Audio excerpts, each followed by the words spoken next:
Vamos a establecer el contacto directo desde nuestros estudios en Washington, como lo habíamos anunciado, con José Miguel Vivanco, director de la División de las Américas de Human Rights Watch. Señor Vivanco, muy buenas noches. Gracias por acompañarnos aquí en el informativo. Siempre un gusto tenerlo. Bienvenido.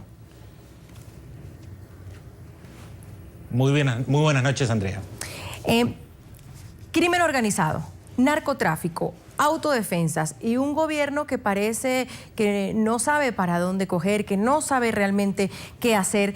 ¿Hay esa voluntad política del gobierno de Enrique Peña Nieto de acabar con, por ejemplo, le pongo los templarios, que es lo que en Michoacán ha reaccionado para que sigan creciendo las autodefensas? ¿Existe una voluntad política en estos momentos?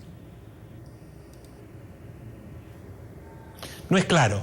Peña Nieto hace un año anunció que las autodefensas no estarían permitidas en México y que él las combatiría. Sin embargo, el récord demuestra que ha habido grandes vacilaciones, inconsistencias, contradicciones, incluso no solo por parte del gobierno federal de México, sino también por parte de los gobiernos estatales.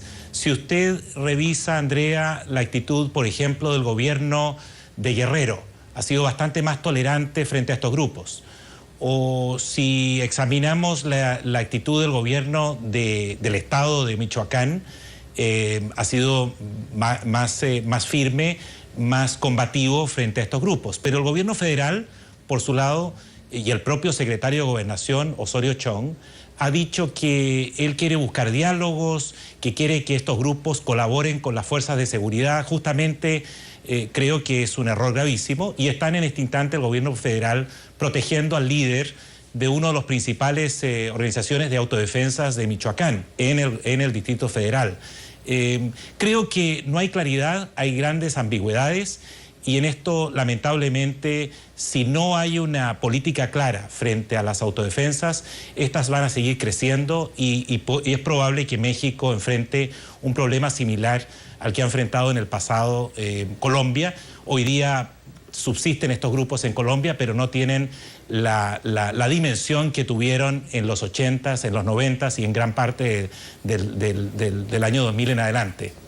Señor Vivanco, ¿sus agentes de Human Rights Watch han podido llegar hasta esta zona? ¿Cuál es la situación humanitaria que enfrentan los habitantes de estos 3 municipios en el estado de Michoacán, donde hemos recibido las imágenes que veían nuestros televidentes acompañando su declaración, donde se ven estas caravanas de camionetas, donde también se ven los tiroteos? ¿Qué reporte le dan los agentes en el terreno? A ver, Carlos, colegas nuestros están justamente investigando estos hechos en varios sitios en México. La situación en Michoacán parece ser de emergencia. De acuerdo a las informaciones que están circulando el día de hoy, aparentemente se habrían producido 12 muertos. Ha habido en el pasado incluso personal de seguridad secuestrados por grupos que aparentemente son de autodefensas. Las autodefensas en Michoacán tienen distintas características. Hay algunas que son aparentemente simplemente grupos de narcotraficantes que pretenden ser autodefensas, otras con vínculos estrechos con grupos de narcotraficantes y otros da la impresión que fueran autodefensas, es decir, grupos de campesinos, de personas de las localidades de los distintos municipios que se autoorganizan y tratan de defenderse frente a al crimen organizado, a los carteles. En cualquier caso, aquí hay una gran ausencia del Estado. El gobierno federal ha dispuesto el traslado de tropas militares. Los militares mexicanos tienen un récord de brutalidad, de impunidad, de estar también involucrados en hechos de corrupción, operan con muy poca transparencia. Por cierto, la situación entonces se traduce en una situación muy delicada desde el punto de vista no solo de seguridad, sino también desde el punto de vista humanitario para aquellos que residen en Michoacán. Ahora, señor Vivanco, el secretario de Gobernación, Miguel Ángel Osorio Chong, ha dicho una cuestión muy importante. Ha ofrecido a estos grupos de autodefensa, volverse policías locales. ¿Eso es una opción en este momento? Creo que es un gravísimo error. Demuestra no solo una falta de visión, una gran ignorancia respecto de cómo operan estos grupos. Lo evidente es que estos grupos surgen por la falta de Estado, por la falta de instituciones democráticas capaces de proteger a la población civil. Esta historia la conocemos, la película la vimos, especialmente en Colombia, durante varias décadas, donde se intentó legitimar a organizaciones paramilitares. En su momento en Antioquia se les llamó convivir y se intentaron subterfugios para legitimar estas organizaciones criminales.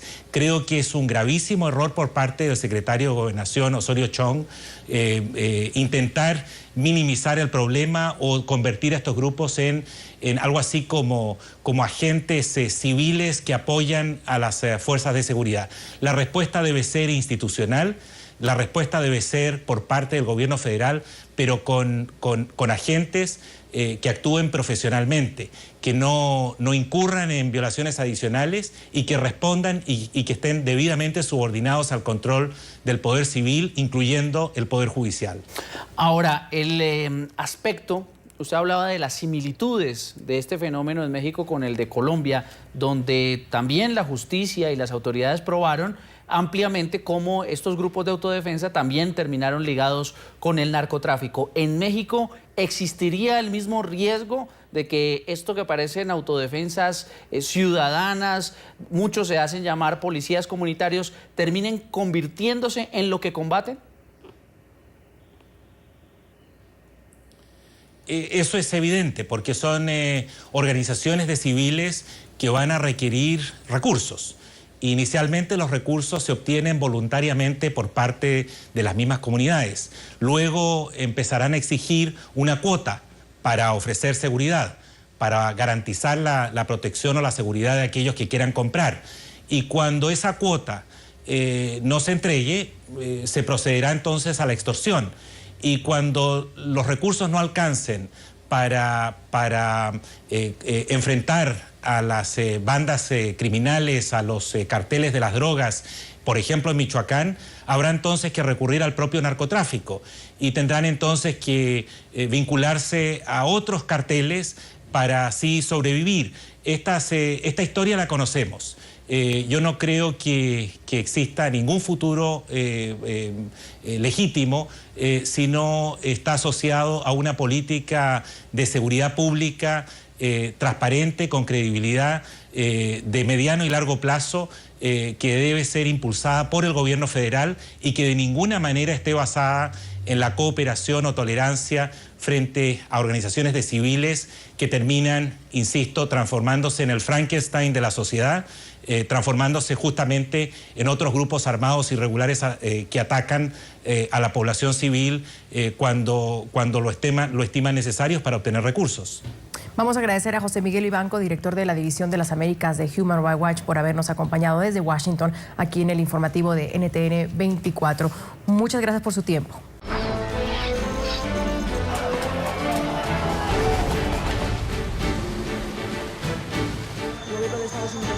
La administración Obama ha entregado 3 documentos sobre su esquema de seguimiento a las comunicaciones revelado por las filtraciones y la responsabilidad metida en explicaciones contra esta de la Álvarez. Las elecciones presidenciales de Venezuela, donde resultó electo como mandatario de este país, Nicolás Maduro, ya que la organización no tuvo